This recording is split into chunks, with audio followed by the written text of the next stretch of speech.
All right, thank you all for joining me today. My name is Tori Potenza, and I am the program manager for the Office of Diversity, Equity, and Inclusion with the School District of Philadelphia. I'm very excited to be hosting another one of our panel discussions today. Today, really focusing on the intersectionality of Latinx and LGBTQ populations, since there is this really interesting overlap between Hispanic Heritage Month and LGBTQ History Month. It felt like a really good opportunity to talk about the intersection of these two identities, since when we talk about equity work, we're often talking about a lot of different intersectionalities of a lot of different identities. So I hope this is one of many kinds of conversations like this we begin to have. And then I'm lucky enough to be joined by Dylan, one of our equity training specialists, and I'm gonna open it up for him to begin moderating our panel discussion. Good morning. I'm going to start by just introducing myself, and then I'll ask for the three of you if you can also introduce yourselves. My name is Dylan Van Dyne. My pronouns are he, him. I'm an equity training specialist within the Office of Diversity, Equity, and Inclusion. So if you all could start by just telling a little bit about yourself, your pronouns if you're comfortable sharing, as well as what you do and why you wanted to be a part of this space today.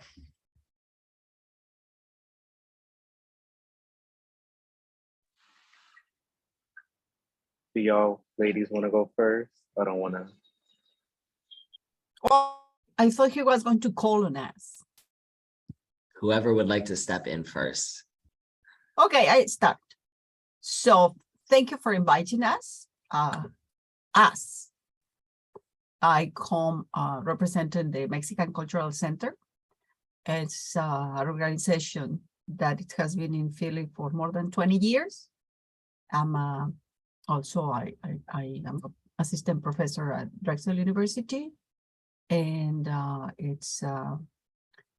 it's very pleasant to meet all of you and be part of this dialogue. Thank you for having us.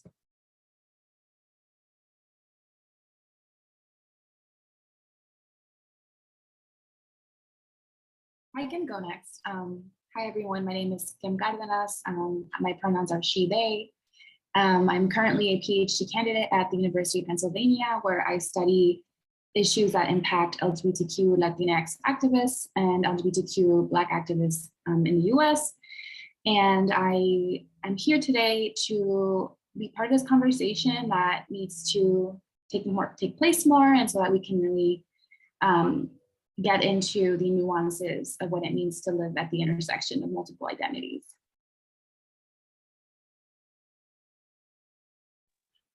Hey everyone, I'm Jorian Veintidos. You don't have to remember that. I know it's such a long name. My pronouns are they, them, and I have been with the Galaei now for almost 10 years. I've worked my way up from volunteer to now management level.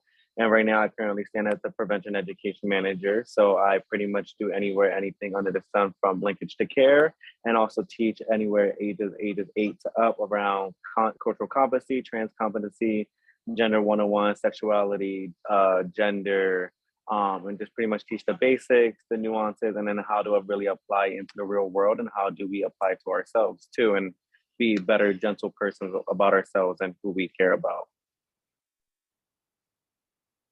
Thank you all, and I appreciate you making the time to be here today. I think it's also really interesting hearing the different professional experiences you all have. I'm excited for this dialogue to hear from the different spaces you're coming into from as well.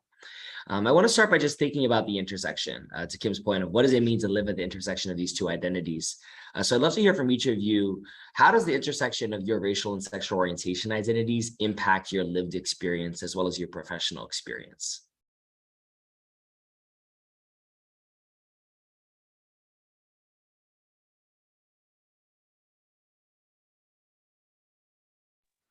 Okay, I mean, I can go. So the first part is like, how does the sexuality and cultural identity intersect with one another?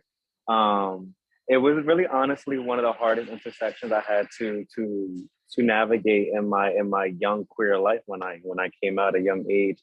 I grew up in a very Latin household where like every morning on the mornings it was Cafe Bustelo, cleaning the house, listening to 80s freestyle music, and the idea of being queer was not an idea in the Latin household.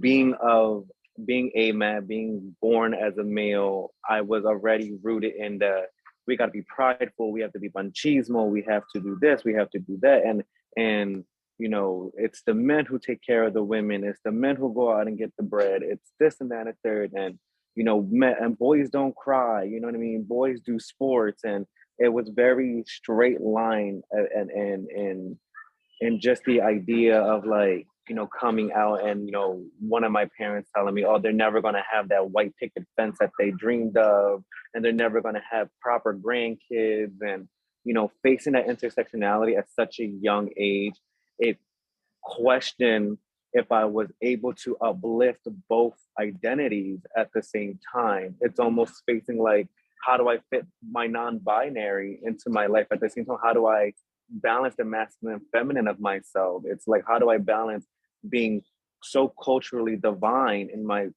Puerto Rican heritage, and also trying to be as queer and unapologetic as I am? And for a long time, it felt like vinegar and water. You know what I mean? That nothing meshed.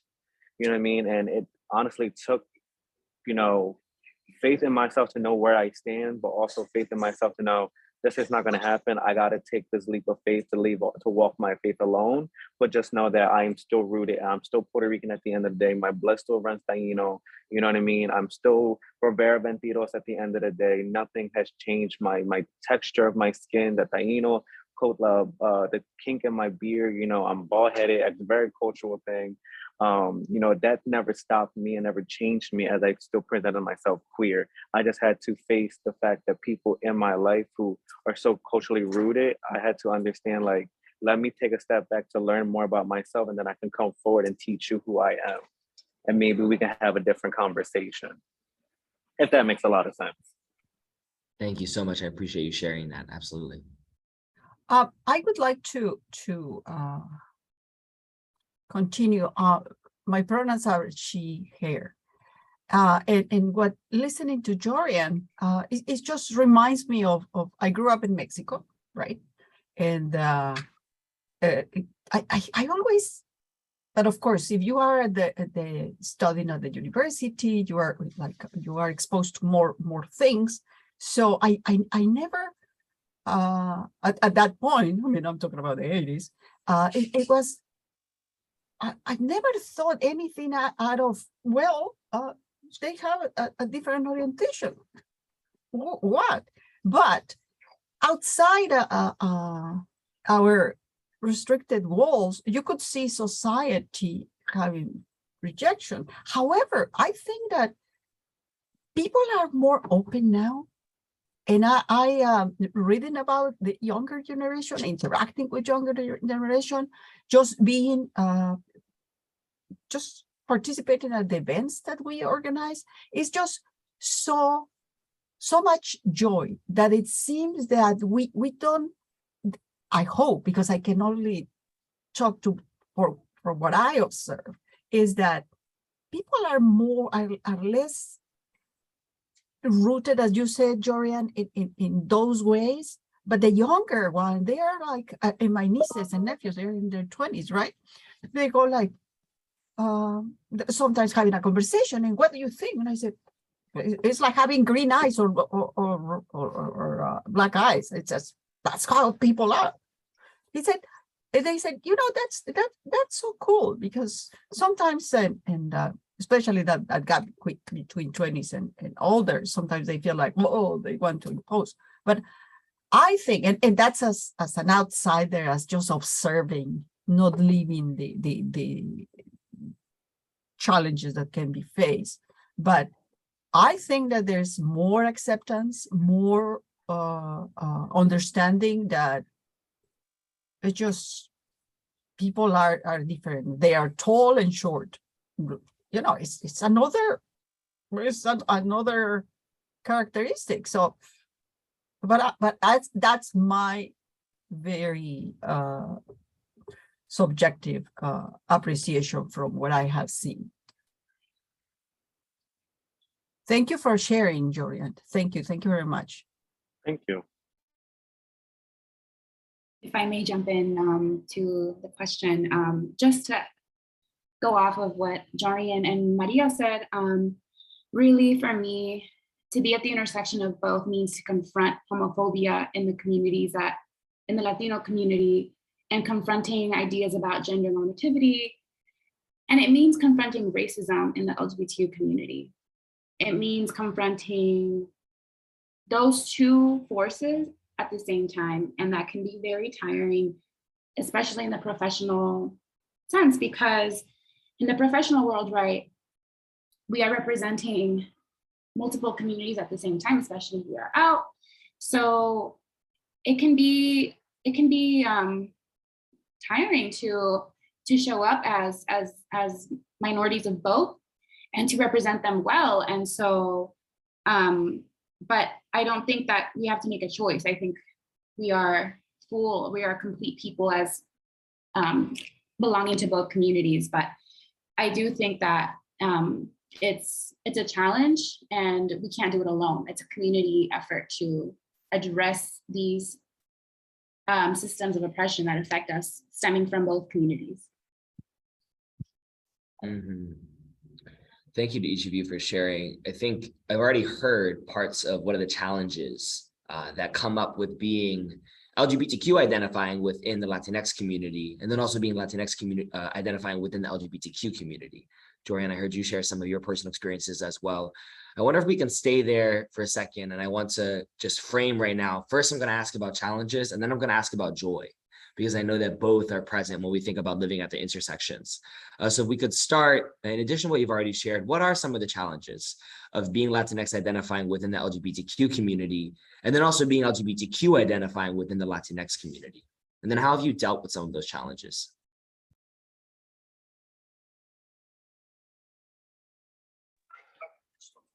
I think a lot of the time it becomes like a double-edged sword, you know, sometimes. In my experiences of growing up in give me one second, there's people walking, sorry. In Latin culture, the challenges I had to face in my Latin culture is I am third generation. So being a third generation, my lack of Spanish dialect is not as profound as my parents and my grandparents are. And, you know, and they've worked with me and they told me as a younger child it was there, but as I got older, the way society has just built itself around gentrification, the Latin culture just started disappearing within Philadelphia little by little, you know what I mean? And where I was growing up and going to school, and at the same time being a Latin challenge, you know, and Latin family challenges, you know, we try to success ourselves above poverty, above the norm, above the middle class, you know, and I feel like that goes for any of our other roots that are in us that are trying to be above poverty, trying to put your best child into the best schools, you know, that you watched and you've seen, and your parents sacrificing themselves because they can't do both because of being a minority and or the lack of resources that there was. And it's just those are like, and it's just for me, the struggle is honestly like of always being looked at in Latin spaces or in being informed of Latin spaces and feeling like an outsider because either one, I get told like you're too pale to be Latin, or it's like how can you be Latin if you don't speak Spanish? You know what I mean? And it's just like, well, I mean, to be honest, I have a cousin who's just as white as I am and has green eyes and blonde hair. I don't think that changes anything about it. And he actually speaks Spanish. You know what I mean?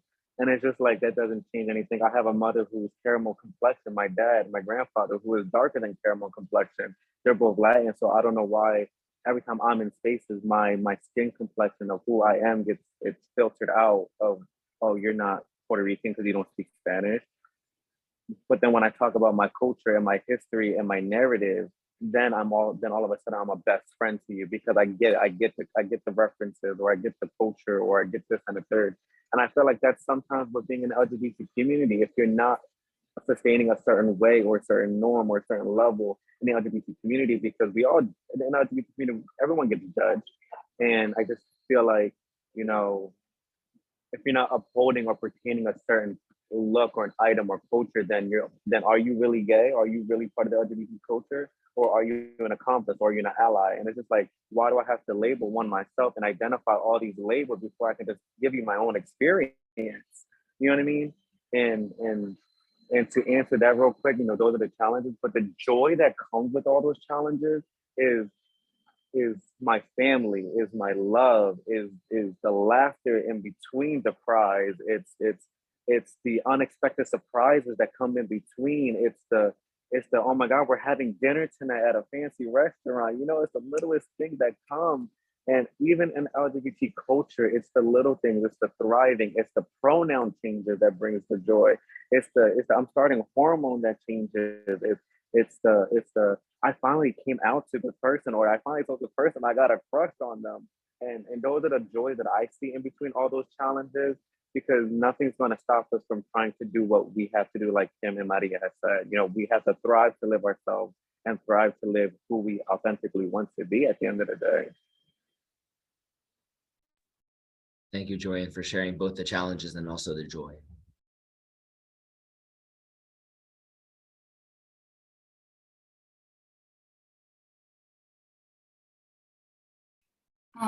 Yeah, I'd like to go off of Jorian's beautifully articulated sharing of that. I think for me, the challenges thus far have included feeling like I'm not 100% a member of each community.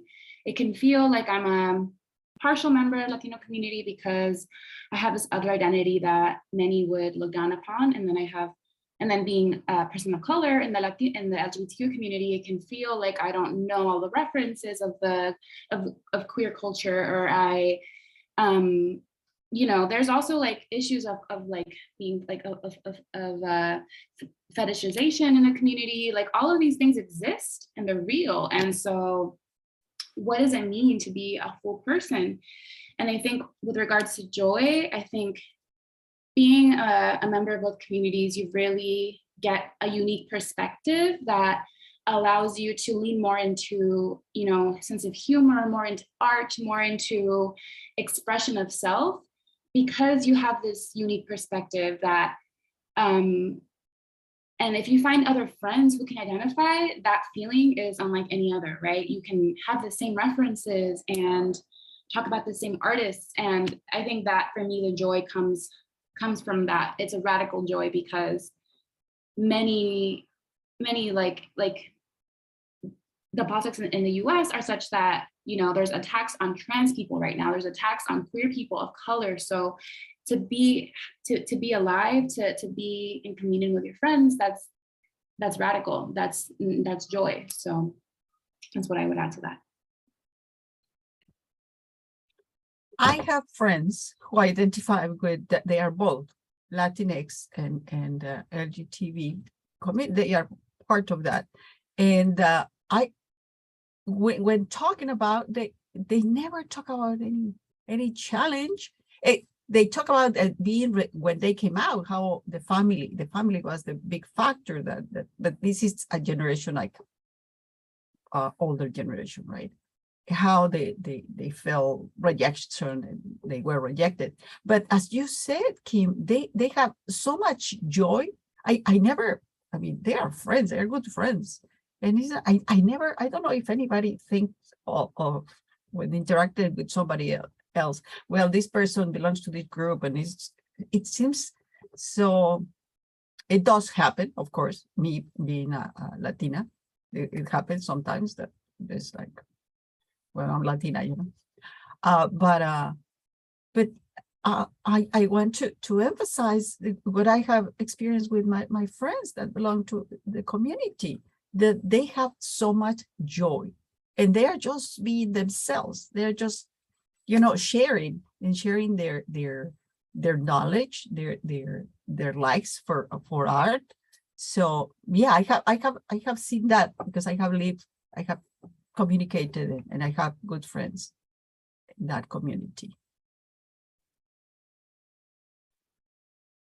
I appreciate you sharing some of the joy. It sounds like some of your friends that are both Latinx and LGBTQ identifying have shared with you as well. I'd like to now think about, for folks that are members of these communities and are listening to this conversation today, what's something that you would like people to think about, and what's some advice that you might give to folks who are exploring the intersectionality of these two identities?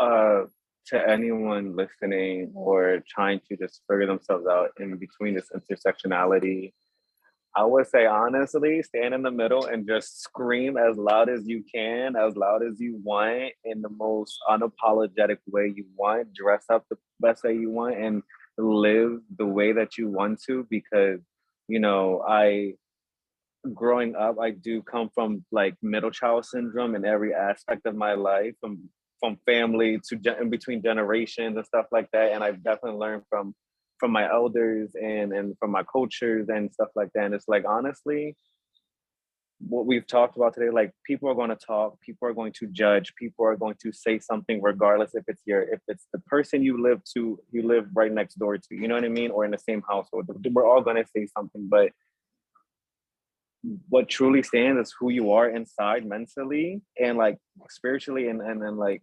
wholeheartedly, like who you are, that all that matters. And okay, yeah. And just scream out to the world saying, this is who I am, and just strut your way down the runway, honey. Like, ain't nobody's gonna stop you from living your best life at this point, as long as you understand to be respectful, keep your head up, make sure you check your crown all the time in the mirror, make sure it's not crooked. Live your life with dignity, morals, and respect. And just know you a bad person. I can't curse, but you a bad person. Okay? You a real one. And just do that.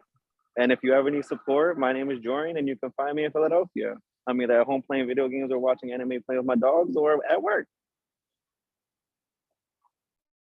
I love that. And I would also add, find your community, because that will remove so much of the burden of feeling like you're alone. If you find your other friends that are also part of the same communities, or even another friend, right, that can identify as, you know, they're also a person of color and they're also exploring their sexual orientation, like, that goes a long way in feeling seen, feeling validated. Also, to echo what Jorian said, live loudly, be yourself. At the end of the day, you know, self-expression is so important and so needed for our own health. So I think that there is nothing, it's never too early to be yourself, and it's never too late also, right? So be kind, be patient. There will be moments where you feel where it gets challenging, but at the end of the day, there is also, we are a growing community. I also want to make this point that the LGBTQ community is growing exponentially, which is rather, shocking maybe to Republicans to hear that, but it's true. And so is Latino community. We are both growing, and Gen Z is disproportionately identifies as, you know, both communities, right? And so I think that the reality is that we are growing and we are not going anywhere. So that is something very much to look forward to in the next few generations. I want to add something to what Kim and Jorian said. First of all, I think that you are telling how to go about it in such a beautiful way. Is like, be yourself, but be respectful. It's just, they go hand in hand. And what you say, Kim, about the Gen Zers, yes, they are the most diverse and open-minded generation. And when you see, I've been reading about Gen Zers, those are their features. And something else is that they want to change the world, and they believe they can change the world. And I think that if we have more of that younger group that supports diversity, because that's one of the first things in any article you see about Gen Zers. They support diversity. They believe in diversity. They believe they can change the world. So it's just so refreshing to hear. It's so much hope. I hope that you feel very hopeful, because listening to you, I think there's so much hope for those who have had a difficult way. And hopefully with your example, that would be, you know, about living by example, showing what you believe in, and being an example to those who need the example. I think that that's going to make the road easier for them. So thank you for your thoughtful comments. Mhm. I want to center and really hold something I heard from both Jorian and Kim in this conversation of thinking about joy. Kim, I heard you mention spending time with friends, having opportunities and spaces to find joy as an act of resistance. And then I hear from you, Jorian, in your own advice to folks listening to this conversation, to walk the runway, right? To have that joy, no matter where you go, and to hold your head up high, that being an act of resistance in itself as well. So with this in mind, I want to create space at the end of our conversation for any resources and events you'd all like to uplift, but I first want to ask if there's any final thought or something that you would like to share as a member of both of these communities that you'd like to close this conversation with. Any thought, anything that you'd like to share as someone who is a member of both of these communities? As a member to both communities, I'm a reader. I love to read, and as rooted as I am, do your research, because you'll honestly find a lot of Taína and Taíno trans men and women and Latin and LGBTQ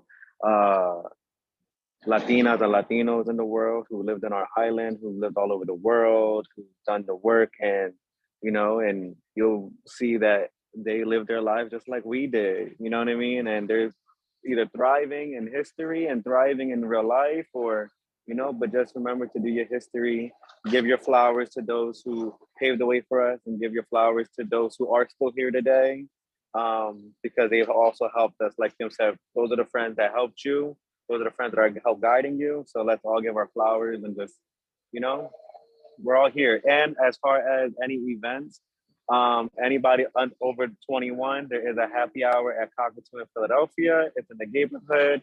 And I believe on October 28th at Galaei, there will be a Halloween party from like 4 to 8 for kids and adults. Yes.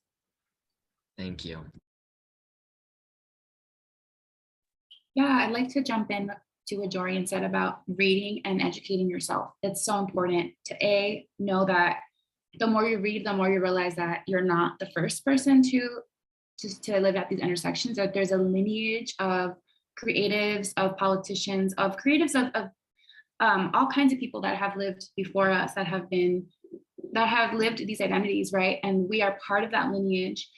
And also to know that within our communities, we have to combat a lot of things. We have to combat colorism in the Latino community. We have to combat transphobia in the LGBT community. We constantly have to grow and better ourselves. Just because we belong to these communities doesn't mean the work ends there. We have to keep being better allies to the people within the communities that are struggling the most, right? So I think that it is an ever growing journey, but once you embark on it, I think it's absolutely worth it.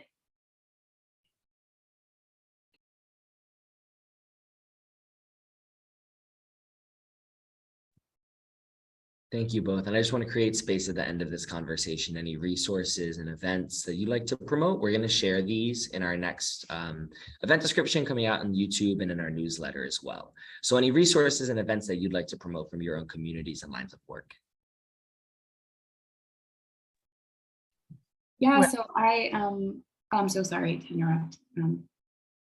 I am currently finishing some interviews for my dissertation project. So I'm recruiting participants, I'm recruiting activists in Philadelphia or in other cities in New York or LA who do work on racial justice. I would love to speak with them.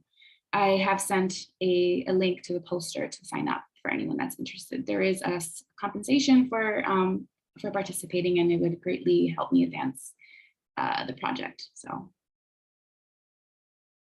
thank you. If I can have the link, I can send it to my colleagues and across the region and at the universities.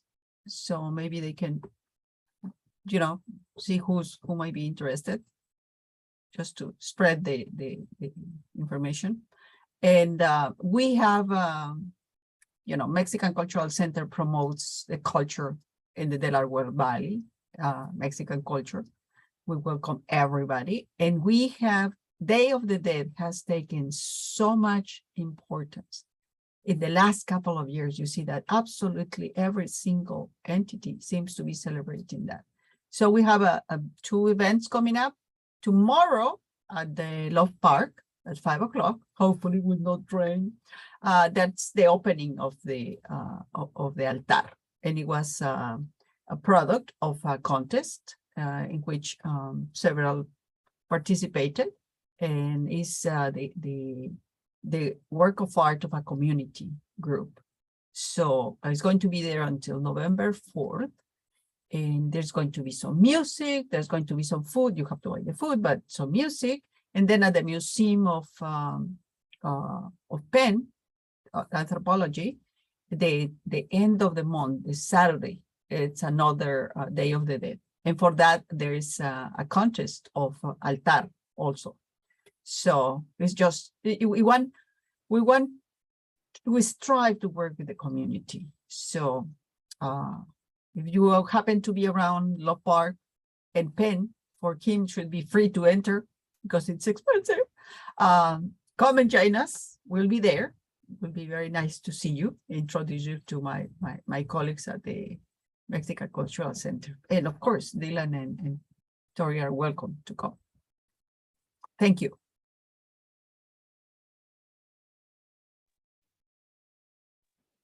Other than the two events that are happening, my job offers free pregnancy tests or quick and COVID tests. So if anybody needs any free stuff, just let me know.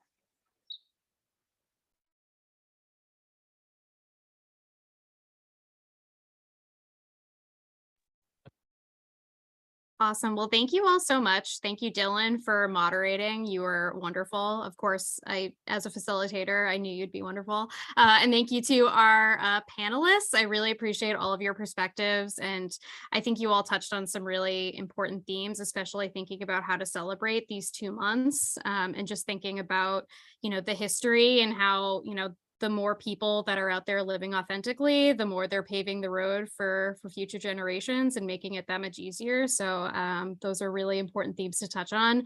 Like Dylan mentioned, we're going to share these resources, events, anything like that. So if you haven't shared links, you can send those to me and I'll make sure those get out to our networks. And thank you all again.